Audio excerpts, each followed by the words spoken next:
Un día soñamos con crear un podcast que hablara de fertilidad, de familia, de maternidades y de vida. Así nació Nadie dijo que sería fácil, un podcast presentado por el Dr. Carlos do Souto.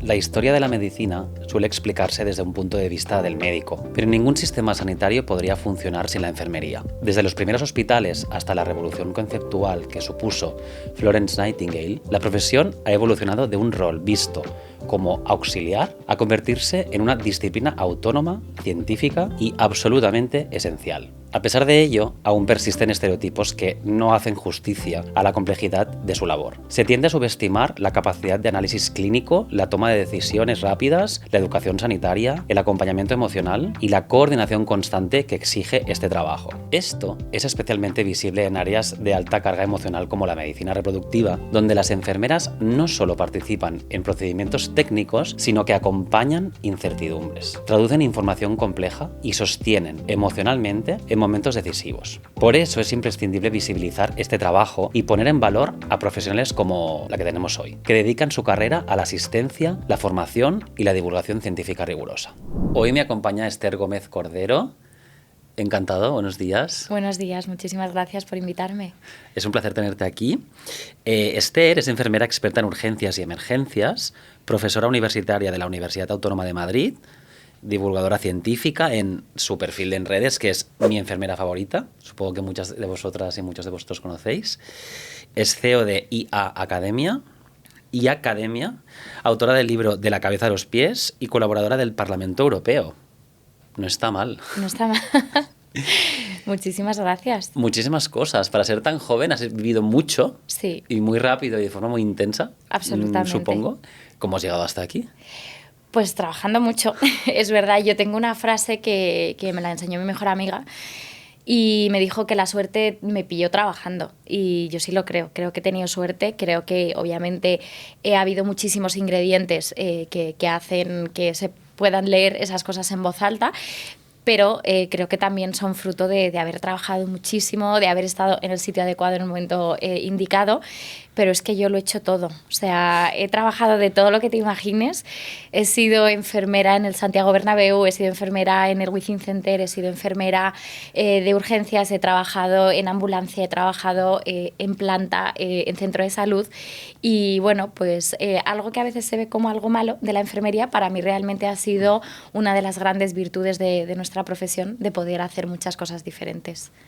Eres muy inquieta, ¿no? Y además Sí. Estoy seguro que no es suerte todo lo que has conseguido. A veces me lo dicen, ¿no? ¿Qué suerte tienes? Y pienso, no es suerte. Es mucho curro y es aprovechar lo que tú has dicho. Estar en el momento adecuado, en el lugar adecuado y saberlo ver y saberlo aprovechar. Total. Mira, yo cuando estalló la pandemia, yo ya había empezado el perfil de divulgación científica, ¿no? Y recuerdo que esto, que no se malinterprete porque dicho fuera de contexto suena fatal, pero a mí la pandemia me ayudó porque cuando yo había empezado, pues me acuerdo que como que tripliqué los seguidores, de 50 pasé a 150.000. Uh-huh. Y esto no son seguidores, para mí al final son personas a las que puedes ayudar en su salud. Claro. Entonces, claro, por eso decía que me pilló en el momento adecuado, en el sitio adecuado, porque yo ya estaba haciendo esta divulgación y supuso pues la oportunidad de poder llegar todavía a más personas, sin ninguna duda. Al final debe ser muy bonito, ¿no? Tener esta sensación de comunidad, de tener una comunidad detrás que confía en ti, que le gusta cómo lo explicas, que se lo cree. No sé, debe ser muy gratificante. Ayer lo miré de casualidad con mi familia, me lo preguntó mi padre, que además mis padres son mis fans, que les amo, porque mi madre cada vez que subo 1000 seguidores me manda un mensaje. Y me dijo mi padre, oye, por curiosidad, ¿cuánta gente? Porque tú sabes que no es lo mismo los seguidores, ¿no? que las cuentas que alcanzas, por ejemplo. Uh-huh. En los últimos 90 días había obtenido 75 millones de reproducciones. Wow. Y 22 millones de alcance a cuentas. Esto es muchísimo. Es una pasada y no cuento esto de verdad por los seguidores, lo cuento porque ni yo en toda mi carrera profesional jamás en mi vida podría haber llegado a dar un consejo médico a 22 millones de personas. Y sin embargo, gracias a las redes sociales, porque tú lo sabes que me conoces, no hablo de la ropa que llevo, no hablo de los viajes, yo no hablo absolutamente de nada que no tenga que ver con salud y deporte. Y porque lo vinculo todo ello a la ciencia, ¿no? Y a la divulgación.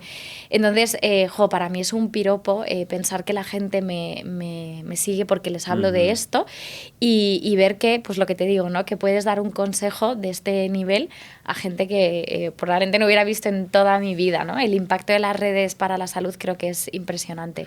Yo te agradezco mucho que tengas este sentido de la responsabilidad, porque yo te sigo y veo que los posts y los vídeos que haces tienen mucho rigor. Y te lo agradezco mucho, porque en esta era de la desinformación y la infoxicación, ¿no? Total. Hay muchísimos perfiles de gente que no está cualificada y que no sabe de lo que está hablando. Entonces, que existan perfiles como el tuyo, que contrastas la información y lo haces de forma rigurosa, y aparte que conviertes información bastante compleja en algo masticable para todos, sí, se agradece mucho. Eso es lo más difícil. Sí. Y me ha pasado muchas veces, yo soy docente en la universidad, ¿no? O sea, el intentar a lo mejor una clase de 2 horas, ¿no? Meterla en un vídeo de 1 minuto es lo más complicado, pero me ha pasado también de colegas de la universidad que les he intentado transmitir. O sea, si tú quieres que un paciente deje de fumar, no puedes darle una chapa de 45 minutos, no. Porque no es la vía, ¿no? Entonces, a lo mejor necesitas hacerlo de otra manera, y yo cuando he hecho una infografía, de hecho tengo un vídeo de fumar que digo, lo mejor que puedes hacer, no, digo, lo mejor de fumar, y como que la gente conecta, y yo, es dejar de fumar. y me escribieron, te lo juro, como 100 personas que habían dejado de fumar. Por esa frase. Por esa frase. Y es que eso, o sea, como enfermera dices, es súper wow, gratificante. Es una pasada, es una pasada. Entonces, sí, lo difícil es lo que tú has dicho, ¿no? Primero, el idioma científico, convertirlo al idioma de la calle, y porque lo digo siempre, ¿de qué sirve publicar artículos científicos? ¿De qué sirve hacer un montón de investigaciones si luego no se la transmitimos a la población, esta información? Que yo creo que, obviamente, es importante que esté en las revistas científicas, que esté en los congresos, que esté en diferentes coloquios, pero también que esté en la calle, para que la gente sepa lo que estamos haciendo. Esto que acabas de decir me hace recordar que tuvimos un invitado en la primera temporada, que es Samuel Ojos Negros, que es un científico a nivel mundial top. Yo lo conozco gracias a ti. De la implantación embrionaria. Y hace poco me envió un audio y me dijo, oye, Carlos, es muy fuerte, porque él está en los congresos más importantes del mundo como ponente, tiene papers en la revista Nature brutales, y me dice, tengo la impresión de que este capítulo contigo ha llegado a más gente Seguro. que todos mis papers. Le ha escrito gente de todo el mundo, y entonces me lo agradeció, ¿no? Y pensé, pues solo por esto ya me siento... Total. Estoy contento, ¿no? De que este podcast tenga un sentido. Cuando hablamos siempre de los sanitarios, y has dicho antes una cosa muy importante, ¿no? Hay tantos perfiles en redes, de hecho hay incluso perfiles sanitarios que lo están haciendo mal, y yo alguna vez estoy segura que he metido la pata y me he equivocado, pero que hay algunos que lo hacen especialmente mal, y luego hay perfiles que no son sanitarios y que también están dando recomendaciones de salud. Entonces, mientras eso no esté legislado, es un riesgo que tenemos, que lo hemos visto en pandemia, lo hemos visto cuando recomendaban beber lejía para matar los bichos, ¿no?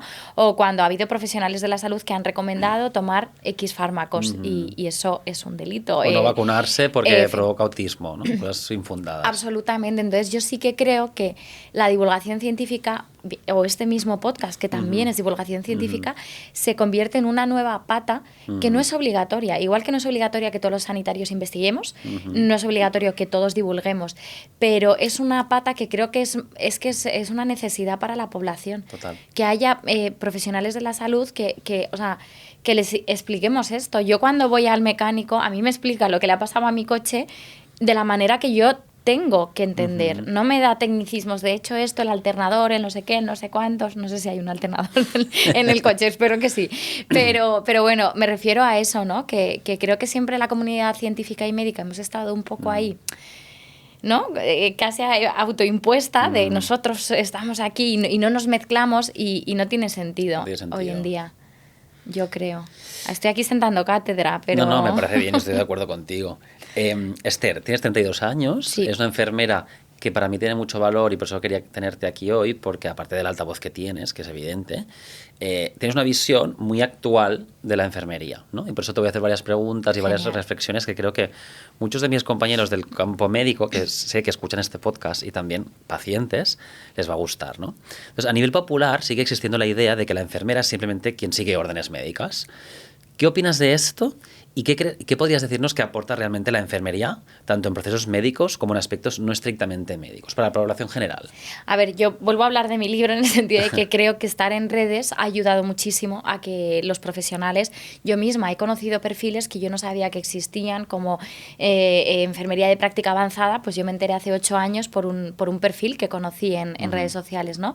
Entonces, creo que enseñar, muchas veces nos quejamos, pero si no contamos lo que estamos haciendo, ¿cómo lo va a saber la población?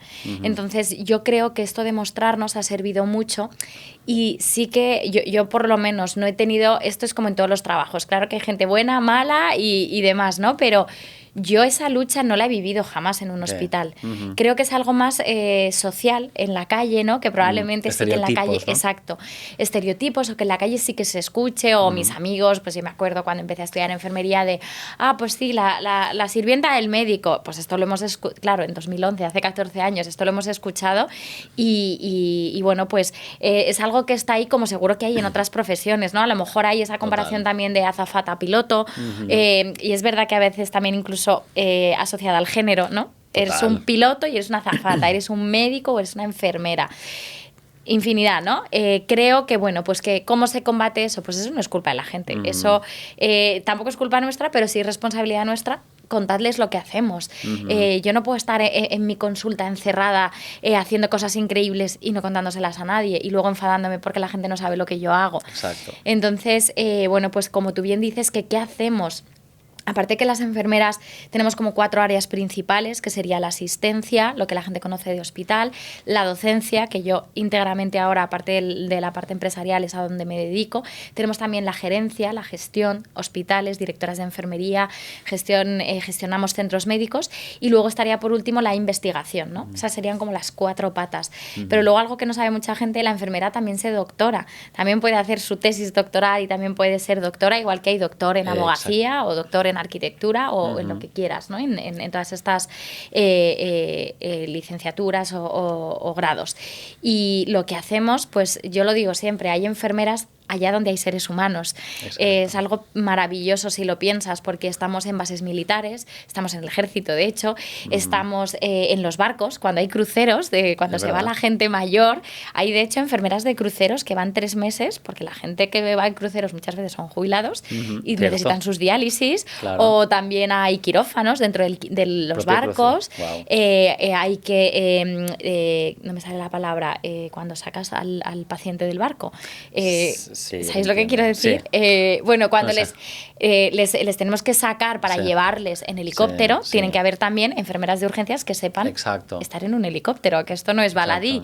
Y dentro de todo eso, como digo, donde sea, hay enfermeras escolares, hay enfermeras en prisiones, hay enfermeras en centros de salud mental, en drogodependencia, más allá de todas las especialidades que nos imaginamos en un hospital. Me ha encantado lo de hay enfermeras allá donde hay humanos. Sí. Actividad humana, ¿no? Total. Y ya si me apuras, incluso donde hay vida, porque también estamos en los laboratorios, donde hay microorganismos y tal vez no haya pacientes como tal, ¿no?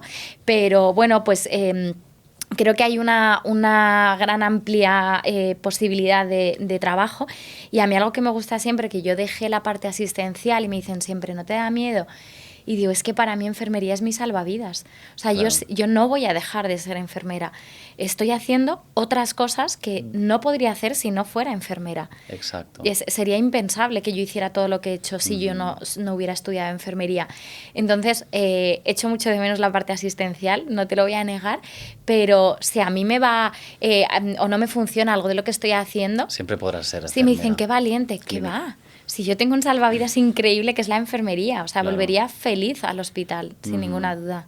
Y yo quería aclarar para la población general también, que como médico, ¿no?, que las enfermeras tenéis como unas intervenciones propias. Total. A nivel médico, muchas cosas, cuando eres residente, llegas al hospital, vas súper perdido. Solo estás acostumbrado a estudiar patología y hay muchísimas cosas muy básicas y muy importantes lentísimas en los procesos, como es las curas, o sea, muchas cosas. Los sondajes. Los Es que no sondajes. quería poner tan técnica, pero Claro. obviamente suturamos, dependiendo de Exacto. dónde parte del cuerpo, no quiero profundizar, pero hacemos suturas.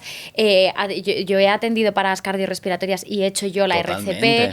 RCP. Hacemos dentro, por ejemplo, dentro de la urgencia, además hay muchísima autonomía. Claro. Y luego algo muy chulo que hay de la enfermería es que nosotros desde segundo hacemos prácticas. Entonces hacemos prácticas segundo, tercero, cuarto. Y ya, yo con Y 22 salís. años, yo no había cumplido los 23 y yo ya estaba trabajando. Exacto, acabáis de antes y enfermera. esto te da muchas tablas. Te da muchas tablas, eso es. ¿Y hay algún tipo de enfermera muy subespecializada, como Sí. enfermera de UCI, enfermera de urgencias y tal, Bueno. que tiene más práctica, que depende que médicos de qué especialidades? Siempre lo explico. Eso pasa O sea- y además luego también está, por ejemplo, que quiero hablar de ella, que es la enfermera perfusionista. Yo es que una de mis mejores amigas, Lorena Carballo, es perfusionista desde hace 20 años y para que la gente lo entienda es cuando yo voy a operar un corazón, lógicamente, se puede operar el corazón mientras está latiendo, pero lo ideal o cuando es un trasplante de corazón es que hay que sacar ese corazón que late por el paciente, ¿no? Pues todos los vasos, los grandes vasos del paciente se conectan a una máquina, que es una bomba de perfusión, y hacen todo ese intercambio gaseoso, todo ese intercambio de iones, de sustancias que es necesario, y vuelven al paciente, Y ella está literalmente. pendiente de esto. Exacto, o sea, son el corazón del paciente y los Guau. pulmones. Y son eso en España solo lo hace no la enfermera, sino la enfermera perfusionista que se ha especializado en eso, ¿no? Entonces, o las matronas, o bueno, todas las especialidades EIR, que la gente, ¿qué es el EIR? El MIR de la enfermería. Ah, vale. Pues eso es el EIR, sí. Sí, sí. Esther, dinos 3 cosas de la enfermería que la mayoría de la población crees que quizá desconoce y debería saber. Bueno, la primera la he dicho antes, que es la de que nos podemos doctorar, que yo creo que Exacto. la gente llama doctor todavía al médico de una forma muy Genérica, bonita, sí. pero genérica. También diría que lo que decía, ¿no? Que las enfermeras es que estamos allá donde están los pacientes y que las enfermeras, que hay veces que no nos tienen tan ubicadas porque la gente sí que va al médico, ¿no? De voy al médico, que a veces va la enfermera, pero él dice voy al médico porque ya tengo un problema. Pues que nos vean a la enfermería como que nosotros también somos las de la prevención. Exacto. Y las del seguimiento crónico, ¿vale? Cuando un paciente quiere dejar de fumar, puede hacerlo desde la consulta de enfermería. Cuando un paciente quiere intentar bajar de peso de forma controlada y médica, puede hacerlo también desde la consulta de enfermería.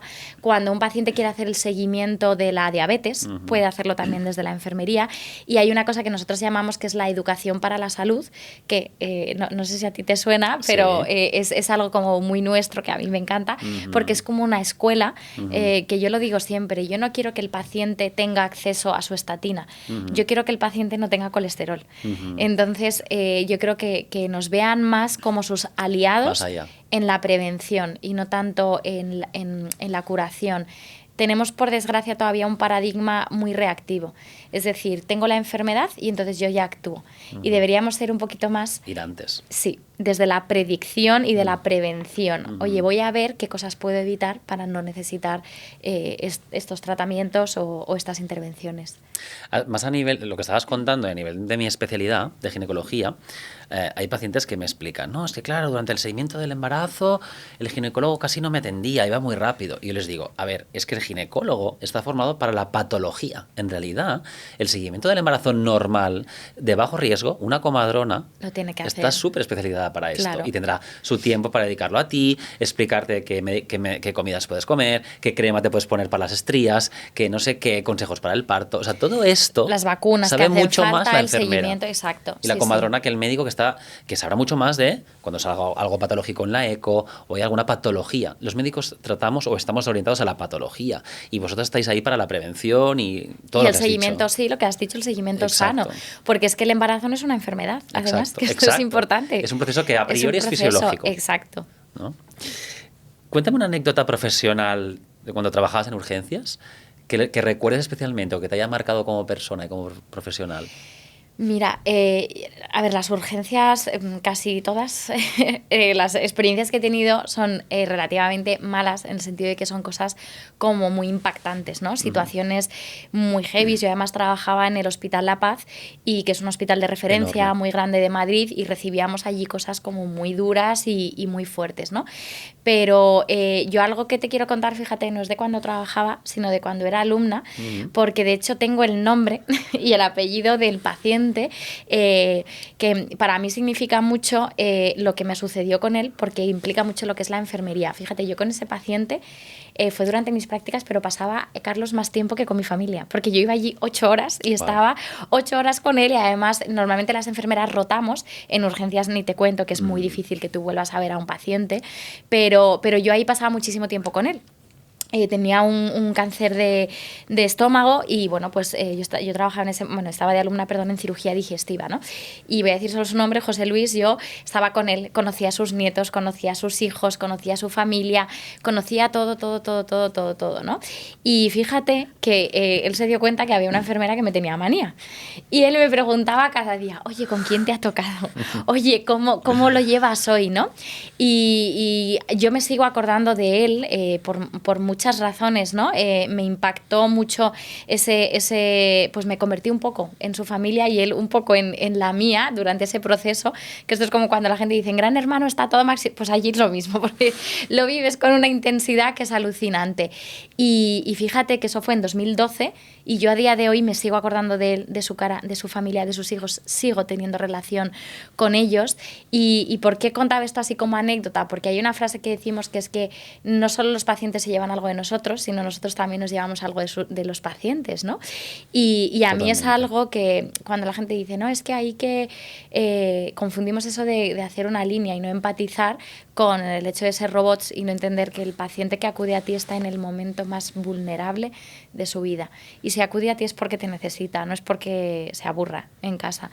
Entonces, a veces, y tiro piedras contra mi propio tejado, pero a veces nos olvidamos un poco de eso, y que, bueno, pues este mensaje casi es para los compañeros, que ojalá tengamos un poco la empatía y la capacidad de saber que están pasando por el peor momento de su vida.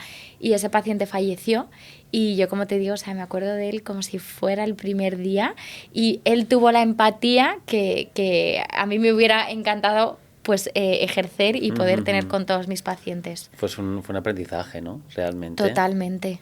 Sí, yo creo que tenemos una profesión muy especial, sí, los sanitarios, y que nadie nos enseña, lo hemos dicho varias veces en este podcast, nadie nos enseña a tener ese equilibrio perfecto entre la implicación profesional y también emocional y la empatía, dejando que nos afecte también, pero hasta cierta medida, que podamos continuar con nuestro trabajo, ¿no? Porque es fino el equilibrio. Mira, hay un ejercicio que yo ahora, como no ejerzo, me dirán, tú ahora lo dices que no estás ejerciendo, pero cuando el paciente te pregunta o te pide algo, muchas veces decimos, no se puede, no tal.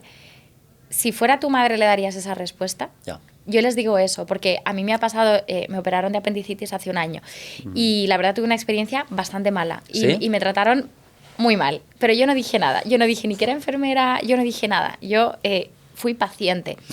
Y hubo muchas cosas que se hicieron mal, que sí, que se podían haber hecho mejor. Y por lanzar una lanza, en este caso, a favor de nuestros pacientes, la médico que se despertó, fue a las 3 de la mañana, su primera frase cuando me vio fue, espero que me hayan despertado con razón. Y yo tenía apendicitis. Yo no sé la situación de esa persona, yo no sé nada, de nada. Ese comentario no era necesario. Exacto. Y yo, bueno, en mi vida la verdad he dicho eso, ¿no? Pero estoy segura que he hecho algún comentario fuera de lugar a un paciente. Entonces, que también cuando vayamos a hacer este tipo de comentarios, o cuando un paciente te dice, oye, por favor, podría, no lo sé, X cosa, hay veces que siempre decimos que no, porque se nos ha cruzado el cable, porque estamos de mala leche, porque nuestro supervisor o nuestro jefe o nuestro compañero ha tenido un mal gesto con nosotros. Pero ostras, es que el que tenemos enfrente no tiene la culpa, y ojalá no olvidemos ese chip de la empatía. Totalmente. Mira, justamente me hace pensar, hace poco tuve afortunadamente suelo tener pocas quejas, pero tuve una queja de una paciente que me la trasladó nuestra psicóloga, que dijo que ella, claro, lo está pasando mal, tiene infertilidad, y un día, que era por la mañana, creo que la atendí, y me despisté con algo que me preguntó, que yo no lo sabía y tenía que consultarlo, y le dije, disculpa, es que me falta el café. Y fíjate que algo que yo lo hice sin ninguna mala intención, Ya. ella que está pasando por un proceso duro, pensó, no necesito que me digas esto, o tómate el café, quiero que estés a full conmigo, Ya. ¿no?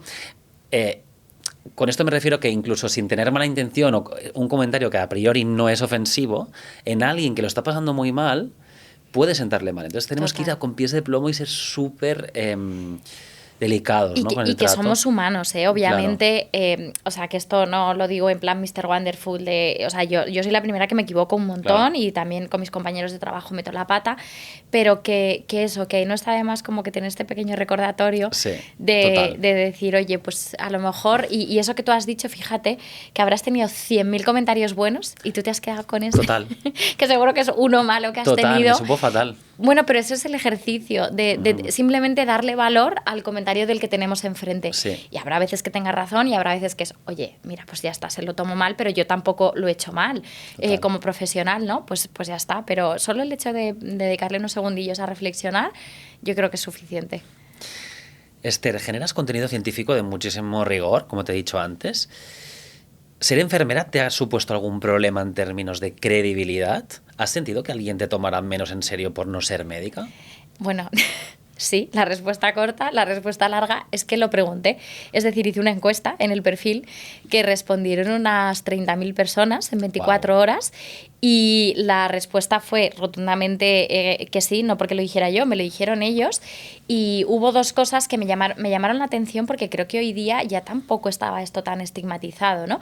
Pero una fue ser enfermera y no médico, y otra dentro de la enfermería fue ser mujer y no hombre, porque hay muchos perfiles de divulgación de enfermería que son hombres en redes sociales, que es maravilloso y hacen contenido maravilloso. O sea, no estoy cuestionando eso, estoy cuestionando que me llamaba la atención que en ese momento los 5 perfiles con más seguidores de todo Instagram de enfermería eran hombres. Y este dato es importante porque el 86,4% de las enfermeras somos mujeres. Y hay muchísimos más perfiles de mujeres que de hombres en redes sociales, de enfermería. No es una crítica y de verdad que creo Pero que... hay que pensar, ¿eh? Sí, y yo lo pregunté. Yo es que cuando tengo dudas lo pregunto todo y lo mido todo y hago cuestionarios y por esta de formación profesional de investigación, ¿no? Y yo pregunté y me dijeron que para ellos y gente joven tenía un rasgo de mayor credibilidad y mayor autoridad el hombre por encima de la mujer y, por supuesto, el médico por encima de la enfermera. Entonces yo me lo tomé como un reto, no me lo tomé mal, me dije, vale, pues voy a pelear para convencerte de que nosotras podemos informar con la misma rigurosidad, con la misma autoridad y con la misma evidencia científica. Está muy bien porque lo has peleado no desde del enfado, sino desde, bueno, voy a hacer las cosas bien y ya se verá, ¿no? Y muy bien. Yo tengo una anécdota también cuando estudiaba medicina. Algunos fines de semana trabajaba como auxiliar de enfermería. No era auxiliar, pero me ficharon en un hospital privado y para ganarme mi dinerillo el fin de semana hacía de auxiliar en la UCI. Y fíjate que había momentos, yo era súper joven, que estábamos en la habitación, ¿no? En el box, y a lo mejor estaba yo de auxiliar y entraba una doctora y la persona decía, oye, doctor. Claro. O sea, daba por hecho que el doctor era yo. Sí. Y tenía 20 años. Y la doctora que entraba tenía 35, 40, los que fuera. Y simplemente por el hecho de ser hombre, me daba una autoridad preestablecida. Y va a lo que tú decías. No, y yo eso es verdad que lo había notado cuando es gente mayor, porque joder, es una cosa también cultural y se ha vivido. Y no pasa nada. O sea, además el cuidado viene relegado por los siglos de los siglos a la mujer. Y no pasa nada. O sea, también hay que abrazar nuestra historia y nuestra cultura. Y sobre todo a la gente mayor tampoco hay que exigirles, ¿no? Pero me sorprendía de la gente joven. Y sí, pues entonces nada, ahí estamos peleando. Sí. Mira, ahora quería como dedicar un ratito de esta conversación a la enfermera de medicina reproductiva.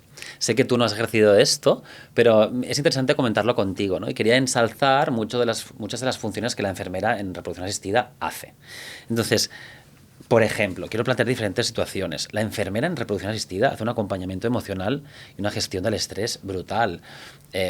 Pensar que cuando una pareja llega a consulta, les decimos que muy probablemente no van a tener hijos de forma natural y necesitan un tratamiento que tiene un coste emocional, físico y económico, salen a veces de la consulta hechos polvo, ¿no? Y pasan por la consulta de enfermería Y muchas veces la enfermera no solo va a explicar la medicación, sino que va a sostener todo esto, ¿no? A ti, es que aquí tengo yo preguntas para ti. A ti cuando entraste, ¿no? Porque dentro de toda tu especialidad, pues esto es una particularidad. ¿Qué es lo que más te sorprendió de la enfermería dentro de este ámbito? Pues me sorprendió lo cualificadas que están, la experiencia que tienen, ¿no? Porque al final hay enfermeras que llevan tantos años haciendo esto que se adelantan y que saben más que tú cuando acabas de empezar. Y quizás no saben no todas ellas saben la explicación científica más profunda, pero la experiencia es un grado. Entonces, ya de entrada la formación que tienen, que muchas de ellas saben muchísimo. Y muchas de ellas saben leer entre líneas. Y tienen esta capacidad, esta empatía, esta capacidad de saber qué necesita el paciente. A lo mejor te dicen, mira, ¿sabes qué? Mejor en esta visita no le expliques esta parte, centrémonos en esto y en la siguiente ya se lo explicarás, ¿no? Y creo que es importante seguir estos consejos de gente que está acostumbrada a manejar las emociones, ¿no? A ver en el backstage a los pacientes. Totalmente, es que esto lo hemos hablado antes un poco por encima, ¿no? De eso que vemos que en la calle se vive más esa lucha, ¿no? Médico-enfermera, pero yo me lo imagino como en una orquesta, ¿no? Creo que hemos sido entrenados, entiéndase, ¿no? A lo largo de la carrera para diferentes cosas y son igual de importantes y complementarias. Total. Es que has dicho algo muy importante, que has dicho, no, es que ella ya me dice por dónde tirar yo, ¿no? Y digo, ¿quién es más importante en una orquesta? ¿El del oboe, el del violín o el de...? No, o sea, es que todos. no va a sonar igual esa canción si no estamos todos. Y esto, por ejemplo, lo vivimos en la pandemia. O sea, ya empezando, estoy diciendo todo el rato pandemia y mira que es una época que odio, pero es verdad. En los quirófanos, si no estaba el equipo de limpieza, no se podía operar. Total. O sea, y es tan sencillo como que nadie había caído en la importancia de eso. Total. Y yo, fíjate, que hay una anécdota preciosa, que a mí un día, la señora de la limpieza en ese momento, de un servicio en el que yo estaba trabajando, me vino a decir una información valiosísima que cambiaba el tratamiento del paciente, y que el paciente solo se lo había contado a ella. Qué fuerte. Y le dije yo, ¿y por qué te lo ha contado a ti si yo se lo he preguntado? Y me dice, porque he estado limpiando su habitación, no le he interrumpido, le he dejado hablar y él no se ha sentido juzgado por lo que me estaba contando. Y entonces la persona le pidió permiso al paciente y le dijo, oye, ¿le puedo contar esto a la enfermera? Que es muy importante. Y el paciente obviamente dijo que sí, ¿no? Pero esto lo cuento porque es que cada engranaje es importante. Y aquí, o sea, sois una muestra más de que además sabemos que es un momento vulnerable, pero además creo que se vive con una presión social, ¿no? Todo este tema de la maternidad. Totalmente, ¿no? Por ejemplo, tú que estás ahí, tienes 32 años, solo que tienes ahí la sombra de la maternidad y las preguntas para cuándo, ¿no? Estas cosas. Y yo he aprendido de profesionales como tú, que además es que hay dos cosas muy diferentes. No es lo mismo querer tener un hijo que querer ser madre. Exacto. Y hay veces que yo, por tener esta reflexión, vivimos ahí las mujeres, ¿no? Tú y yo lo hemos hablado de la culpa y del yugo que es ahí estar... Oye, no pasa nada. Y somos 6 hermanos, somos 3 chicos y 3 chicas, y yo los comentarios que he vivido, y yo es verdad, he tenido que hacer un ejercicio. A mí a día de hoy no me importan. Pero he tenido que hacer un ejercicio fuerte de ver cómo a mí se me preguntan cosas con 30 años que a mi hermano con 35, no se le pregunta. En el mismo momento, espacio-tiempo, no se le han preguntado. Y no, o sea, pues creo que he tenido la madurez y la inteligencia emocional de saber encajarlo. Pero yo quería saber cómo lo hacéis vosotros esto, porque al final sí que vosotros sois como el abrazo amigo de esa gente que ya viene, ¿no? Pero yo incluso cuando vine aquí a la clínica Eugene, ves a gente, a parejas, ¿no? Que están como casi que no te miran a los ojos. En la sala de espera. Sí, como algo que no sé, creo que se vive desde un lugar muy, muy especial y no sé cómo lo vivís vosotros. Es un temazo. Este podcast trata un poco de esto, ¿no? Hemos tenido muchos capítulos sobre esto y es un temazo. Yo creo que yo mismo lo manejo mejor ahora que hace 10 años, ¿no? Claro. Se coge experiencia porque nadie nos lo enseña en la facultad. Es un tema muy delicado. Tengo que leer muy bien a los pacientes y saber muy bien cómo decirlo y cuándo decirlo. Hay cosas que se tienen que decir en el momento, pero hay cosas que tengo que medir, como por ejemplo, ¿no? Cuando tienes que decirle a una mujer que probablemente nunca será madre con sus propios óvulos y que si quiere ser madre de forma, o sea, gestar y parir, tendrá que ser muy probablemente con óvulos donados. Esto es un temazo. que alguna mujer lo va a recibir muy bien y alguna otra va a requerir mucho tiempo. De hecho, hay estudios que dicen que desde que decimos, oye, tienes que usar óvulos de adelante hasta que la paciente vuelve a hacerlo, pasa una media de 7 meses. Necesitan 7 meses de reflexión de media las mujeres para decidirlo. Quiero decir que son temas muy que mueven mucho. Yo creo que en estos casos te enseñan más las pacientes que los libros, ¿no? Total. Porque Total. son cosas que no aparecen en un manual de instrucciones. Ojalá así fuera. Y ahí la enfermera experta y la enfermera que lleva mucho tiempo muchas veces sabe mucho de esto, ¿no? Claro. Y lo que decías antes de lo de la orquesta, otro ejemplo que quería poner es, por ejemplo, el médico está pensando qué medicación darte para una fecundación in vitro, ¿no? Y piensa en qué edad tienes, qué índice de masa corporal, qué receptores, no sé qué, y pensamos en la dosis, en el fármaco, en el protocolo, ¿sí? Y le decimos, pasa con la enfermera que te lo va a explicar y pautamos y hacemos las recetas. Pero la enfermera sabe muchos detalles que en realidad es lo que más le importa a la paciente, que es, ¿va refrigerado o no? ¿Cómo se pincha? La aguja no sé qué, y cómo lo purgo, y a qué hora. O sea, son cosas que el médico a lo mejor ni le da importancia y ni lo sabe porque no está acostumbrado a explicar. Claro. Y para la paciente en realidad, en ese momento, eso es lo más importante, es lo que la enfermera le va a explicar. Totalmente. ¿Verdad? No, es que, pero esto ha pasado un montón de veces con pacientes que se van de la indicación. No Esto pasa tanto con médicos como con enfermeras, he de decir, ¿eh? Pero que le decimos, y te tomas esto, y a lo mejor era un fármaco inyectado, y llegan a casa y dicen, ¿y qué han hecho? Y han llegado a abrir el vial y se lo han bebido. No sé cómo lo han conseguido los pobres míos. Y en algunos casos ha habido problemas, ¿no? Entonces, qué importante es, evidentemente, o sea, cada uno que haga su papel y que lo pueda desarrollar. Yo te quería preguntar a ti, Carlos, de la enfermera que trabaja en el tema de la reproducción, ¿cuál crees que serían como las cualidades que tiene que tener más allá, ¿no? De la formación, la experiencia, pero qué cosas consideras o ves en tu día a día que son importantes? Mucha empatía, mucha capacidad de respuesta rápido a lo que es importante. Cuando una mujer llama con pérdidas, que puede ser un aborto, tiene que dar respuesta ya. Y no puedes decirle, llama mañana. Muy buen diálogo con el médico y con el resto del equipo y una buena coordinación con el resto de profesionales. La enfermera muchas veces ayuda a coordinar con los biólogos, ¿no? En los procesos de reproducción asistida, los embriólogos, los que están en el laboratorio, son súper importantísimos. La enfermera a veces hace de puente, ¿no? Gestiona mail, resultados, programa cosas. Es un componente muy importante, ¿no? Y quería ensalzar también que en la enfermedad de reproducción, que mucha gente no lo sabe, hay técnicas que domina bastante. Hay centros como el nuestro en que la transferencia de embriones, el ginecólogo transfiere el embrión, pero mientras tanto la enfermera hace la ecografía abdominal y es ella la que hace la ecografía, no un médico. Y una enfermera con experiencia hace mejor la ecografía que depende de qué médico. Esto significa que una enfermera pues bien formada en una técnica puede ser igual o más hábil que cualquier otra persona, ¿no? O sea que es súper importante. Por eso quería hacer este capítulo. Es que es un mundo. Yo de hecho he conocido este tipo de enfermeras por ti. O sea que es muy fuerte. Es muy fuerte.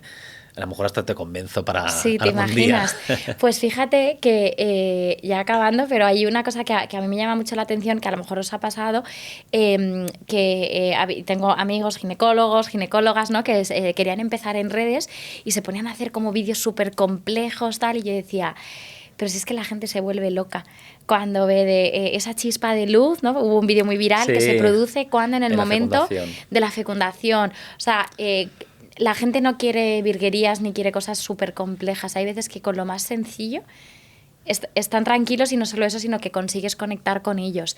Entonces, vuelve, ¿no?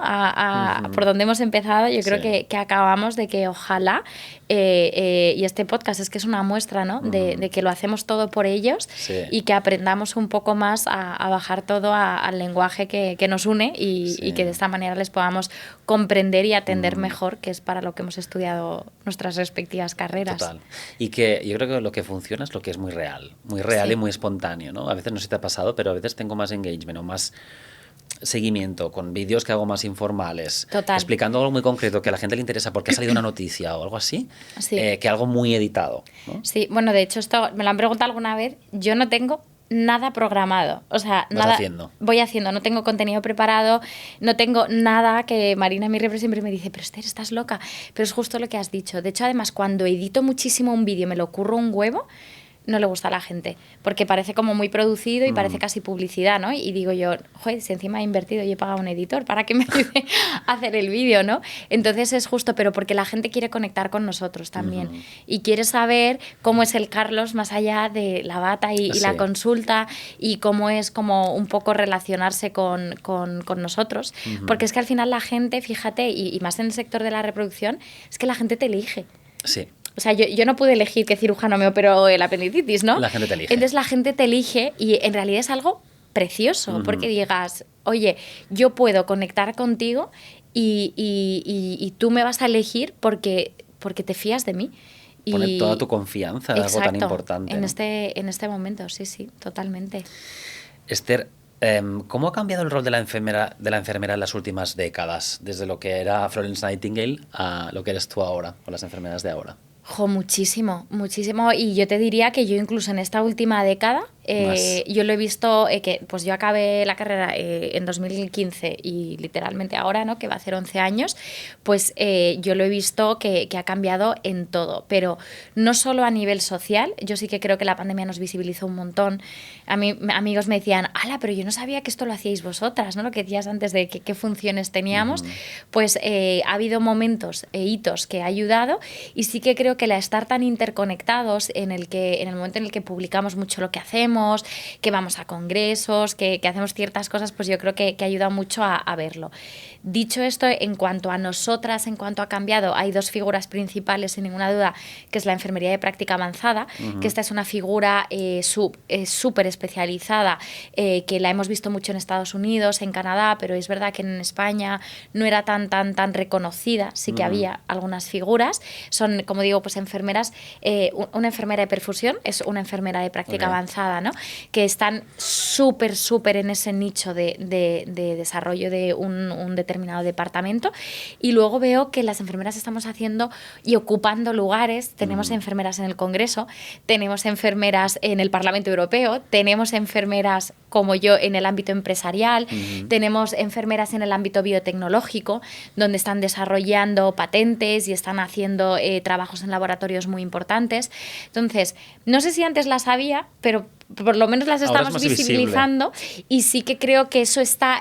¿Cuál es el cambio entonces? Que muchas enfermeras ya incluso... Yo cuando estudié la carrera todavía era y te vas al hospital. Y no hay nada más allá. Y de hecho, como que ir al centro de salud era algo que no era tan guay. Porque decías, no, a mí me gusta la caña del hospital, ¿no? Y por suerte ahora, pues yo tengo enfermeras que me dicen, oye, quiero dedicarme a la investigación y a la divulgación científica. Oye, me encantaría emprender. Quiero montar mi propia consulta de cura de pie diabético, ¿no? O sea, como que estamos viendo esa inquietud, y sobre todo la definiría en liderazgo.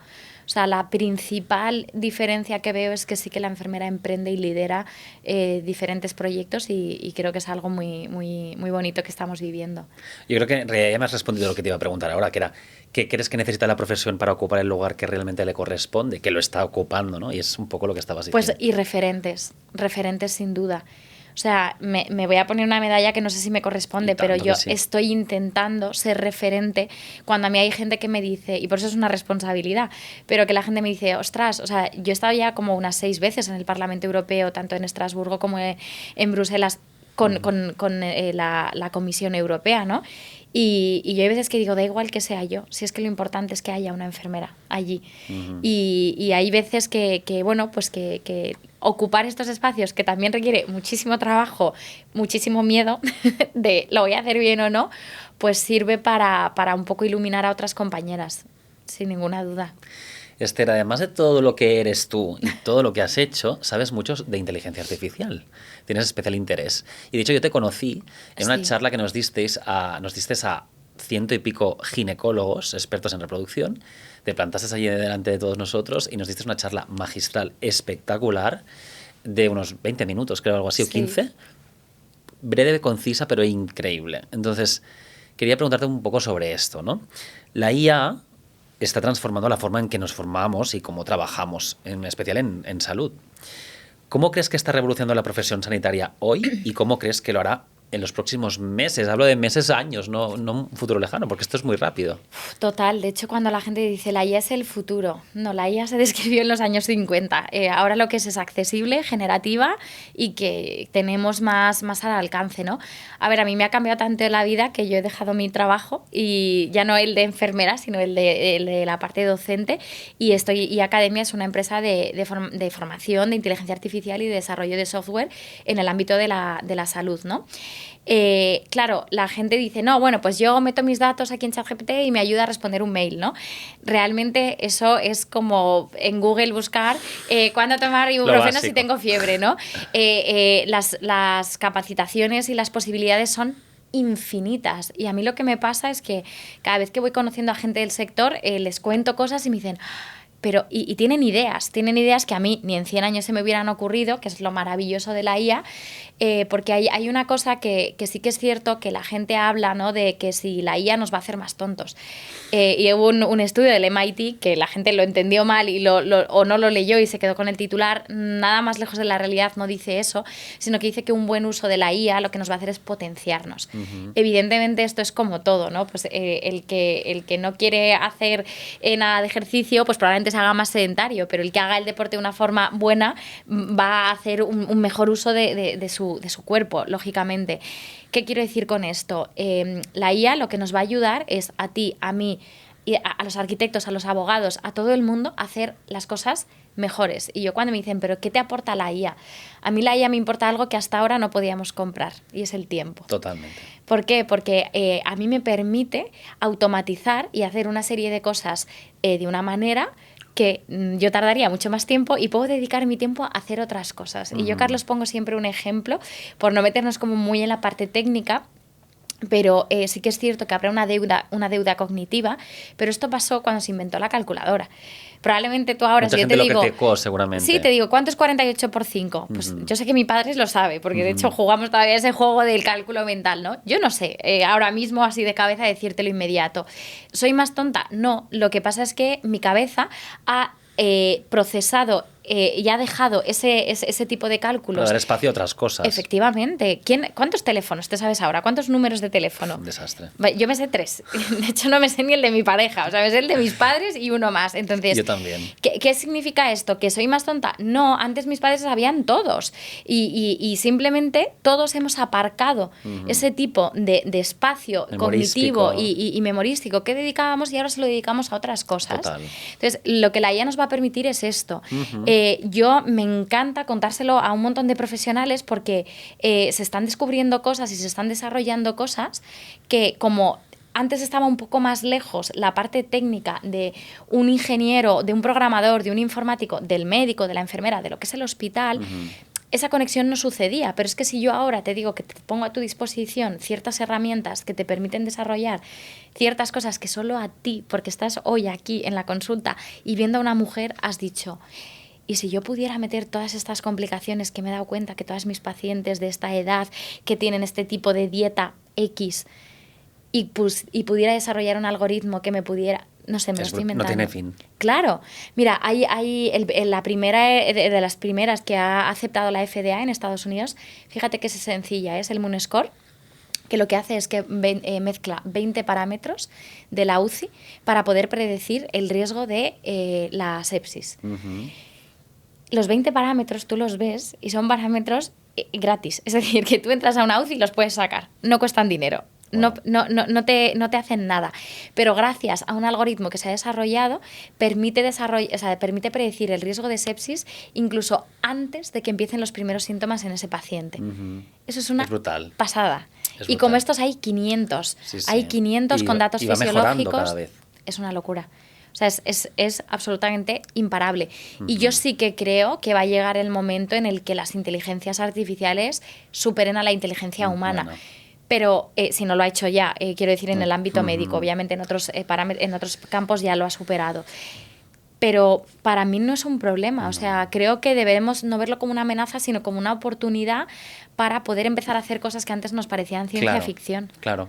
Sí, yo total. Por ejemplo, hay dos temas, ¿no? Uno es, en reproducción asistida, como tú decías, estamos locos todos generando algoritmos para, por ejemplo, predecir qué probabilidad tiene una pareja de embarazo con características clínicas de edad, de ecografía y demás, decirle a una pareja un dato bastante fiable sobre qué probabilidad tiene de embarazo con una fecundación in vitro, ¿no? O, por ejemplo, sin ir más lejos, yo mismo, cuando preparaba el guión de hoy, este podcast tiene un año y pico de duración. Cuando yo empezaba, los primeros capítulos era investigar a la persona, diseñar las preguntas. Ahora he seguido haciendo el guión que yo quería, pero he podido profundizar en otras cosas. O sea, rápidamente con la IA he preguntado, a ver, ¿quién es Esther Gómez? ¿No? Total. ¿Qué puedo hacer? O sea, voy perfeccionando aquello que yo hubiera hecho en realidad de forma manual, ¿me explico? Totalmente. Y entonces, aparte eres crítico, porque dices, vale, no me gusta este resultado, quiero profundizar más en este tema o hacer una pregunta más sobre este tema. Y al final tú editas. Entonces, no es lo mismo de cero crear algo que tú con una visión crítica modificarlo. De hecho, a mí cuando me preguntan de que cuál creo que va a ser la competencia más importante, no solo en nuestro ámbito, ¿no? Sino en la sociedad, va a ser el criterio. Lo has dicho tú. Desarrollar un buen criterio. Y porque hay dos cosas importantes que tenemos que tener en cuenta con la IA, da igual quién la use y me da igual que sea ChatGPT o cualquier tipo de herramienta, es que la IA tiene dos componentes que son muy importantes. Que estos creo que sí que los di en la charla que comentabas antes, que son las alucinaciones y las adulaciones. Las alucinaciones, porque al final es un modelo de lenguaje que copia también al ser humano. ¿Y qué hace el ser humano? Miente. Entonces, la IA va a ser como una especie de ente súper inteligente, pero que tenemos que cuestionar y que tenemos que tener criterio para saber diferenciar. Y luego tenemos la adulación. ¿Qué significa esto? Que en investigación lo llamamos el sesgo de confirmación. Claro que siempre vamos a encontrar un paper que nos da la razón en algo que nosotros queremos decir, ¿no? Entonces, hay que saber preguntar a la IA. No va de quién sabe más de IA, sino que sepamos, con ese criterio, saber preguntar para que nos dé la respuesta más objetiva y más realista de lo que estamos preguntando, porque al final a nosotros lo que nos mueve es la ciencia, no que nos den la razón. Entonces, vamos a necesitar una buena información para no caer en estos errores.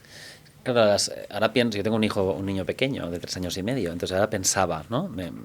Me preocupa, a la vez que me ilusiona, que tenga a su disposición, cuando vaya creciendo, todas estas herramientas, ¿no? Y pienso, lo que tú estás diciendo es totalmente cierto. Tenemos que potenciar en ellos el espíritu crítico, el criterio, el poder usar todo esto de la mejor manera posible. Con responsabilidad. A ver, a mí me da pánico. ¿Verdad? Yo, además, si me preguntan, es una de las razones por las cuales yo ahí todavía no me atrevo con los niños, ¿no? Porque me parece que es... Bueno, pues que también no todos son luces, o sea, obviamente hay sombras y me parece que es un mundo muy complejo y es que al final ellos van a nacer en una... A mí ya me cuesta, yo veo contenidos y no sé si son IA o son reales. Y te hablo de vídeos, de fotos, de textos. Entonces vamos a crecer en un mundo en el que a lo mejor te van a pasar un vídeo de un político diciendo X cosa y nos va a costar saber si eso es verdad o si eso es mentira. Y como eso... con todo en el mundo. Total. Entonces, va a ser complicado. Yo no tengo la respuesta. Va a ser una vida diferente, ¿eh? Totalmente. El otro día me comentaban que tenemos que tener siempre una clave con nuestros seres queridos, para cuando te llaman, eso ¿no? Lo conté yo también. Tú lo contaste, yo lo conté seguro. Creo que fuiste tú. La palabra clave, porque ahora mismo con nosotros, ¿no? Que estamos en podcast, en redes, nos pueden modular la voz, pueden coger nuestra voz. Total. Y pueden hacer una llamada a nuestra madre con nuestra voz pidiéndole dinero. Entonces, como esto, 500 millones de estafas, ¿no? Entonces, bueno, pues es que no solo es el criterio, o sea, también estamos hablando de las leyes, que hoy en día van muy por detrás de lo que ya se puede hacer con IA. Hay una especie ahí de vacío no legal, pero bueno, pues hay una porque se acaba condenando, lo estamos viendo. Exacto. Que se acaban condenando los delitos de IA, pero cuesta mucho. Entonces, bueno, pues hay que formar a los niños, ¿no? En las universidades, yo la verdad es que tengo mucho apoyo en mi universidad y no me está costando, pero es como, vamos a prohibir que usen la IA y vamos a... Es que no podemos prohibir hacer nunca eso. Es la solución. Es que no podemos hacer eso. Porque no te puedes enfadar y decir, no respiro, esto no va conmigo y mis alumnos no van a usar la IA. Tus alumnos van a usar la IA. Entonces... hazlo para potenciar sus habilidades. Yo creo que como profesor, que yo también soy profesor de un máster, lo que tenemos que potenciar ahora pues son las comunicaciones orales, otras skills que van a utilizar con IA. ¿no? Sí, sin ninguna duda.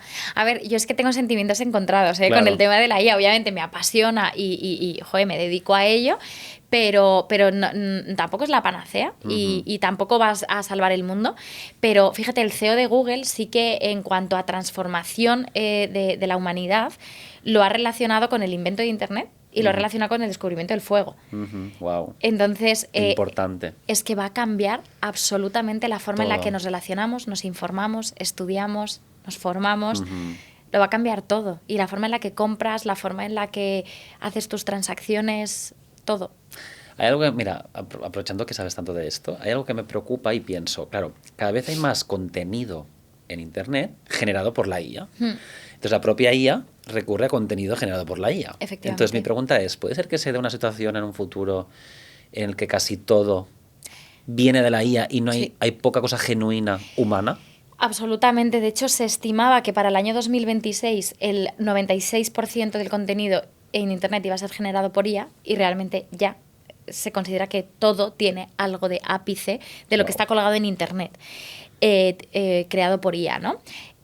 Has dicho algo muy importante, ¿no? De algo genuino creado por el humano y es que yo creo que va a cambiar el paradigma y vamos a volver a que otra vez lo hecho a mano va a volver a Tendrá un tener valor. valor.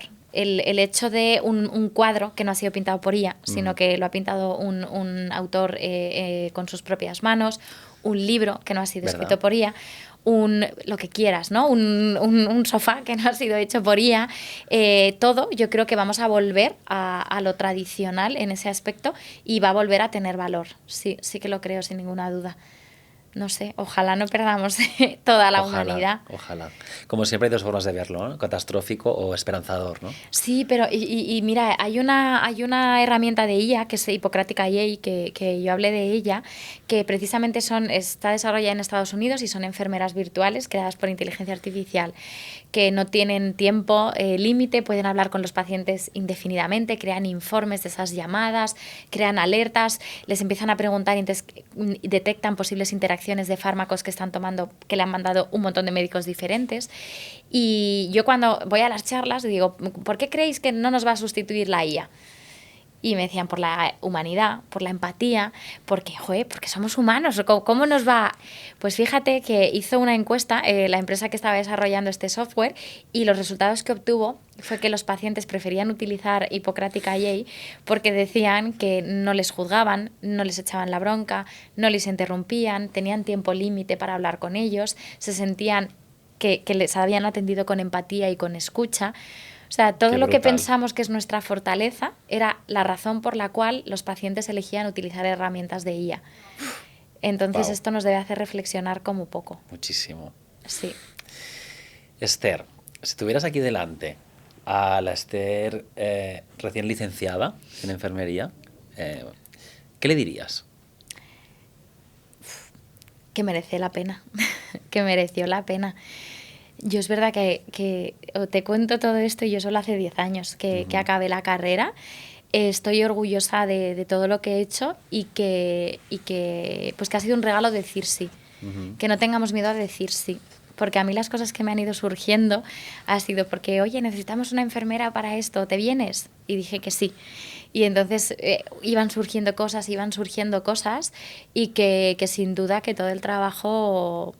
Yo creo que nunca te vas a arrepentir de haber invertido en ti y en haber invertido en trabajar por lo que te mueve. Hay cosas que salen, aquí hemos dicho solo las cosas que han salido bien. Me han salido millones de mal. cosas mal, millones. Que quede claro para la audiencia. Hay un día que habría que hacer un podcast de Esther, todo lo que no te salió bien. Exacto. Y daría para muchísimas más horas, Sí. sin ninguna duda. La gente... Tú pones un post de lo que te ha salido bien, eso es evidente, ¿no? Pero y yo sé que esto suena muy, muy utópico y muy tal, pero es que es verdad. O sea, he aprendido sin ninguna duda muchísimo más de todo lo que no me ha salido bien, de lo que me ha salido bien. Y pues si tuviera que decírselo a la Esther de eso, de 22 años, cuando terminó la carrera, es que ha merecido la pena, sin ninguna duda. Sí, sí. Bueno, este episodio deja claro que la enfermería no es un rol auxiliar, sino un elemento estructural de cualquier sistema sanitario. Sostiene la parte técnica, la parte humana y la parte educativa de la atención en la salud. En reproducción asistida, en urgencias y en cualquier ámbito asistencial, la enfermería aporta ciencia, observación clínica, coordinación y un acompañamiento que ningún algoritmo ni ninguna tecnología creo que puede sustituir. Esther, muchísimas gracias por haber venido, es un privilegio tenerte. Muchísimas gracias, he disfrutado muchísimo contigo. Sí, has estado a gusto. Sí, de verdad, de corazón. Eres un perfil potentísimo, no me quiero imaginar a dónde vas a llegar, pero te veremos. Dentro de 10 años vengo aquí otra vez. Exacto, un placer, de verdad. Muchísimas gracias. Gracias. Puedes escuchar este y otros capítulos en Spotify y en el YouTube de Eugene. Suscríbete. También puedes seguir toda la actualidad del programa en el Instagram y el TikTok de Eugene. Nadie dijo que sería fácil. Un podcast producido por Eugene y Cir.